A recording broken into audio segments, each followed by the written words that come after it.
Magandang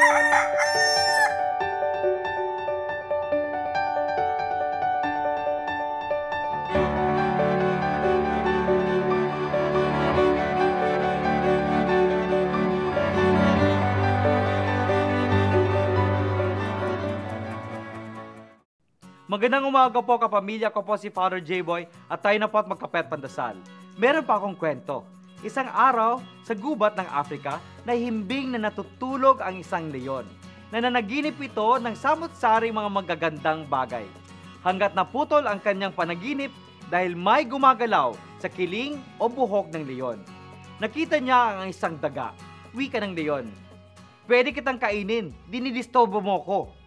Sa takot, nagmakaawa ang daga.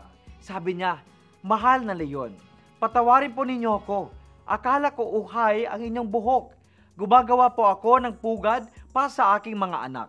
Masusuklian din kita balang araw." Pagkalipas ng ilang linggo, narinig ng daga ang sigaw ng leon. Hinuli ito ng mga mangangaso.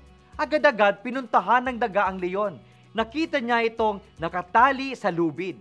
Sabi ng daga, "Huwag kang maingay, papakawalan kita." Kaya nginat-ngat ng daga ang lubid hanggang nakalaya ang leon. Mga kapamilya, pinapaalala ni Jesus na huwag maliitin ang mga mahihirap. Tulad ng daga sa aking kwento, makakatulong ang lahat ng tao, maliit man o tanyag sa ating lipunan. Lahat ay may kakayahang maglingkod.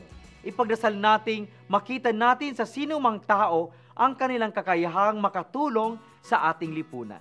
Magandang umaga po.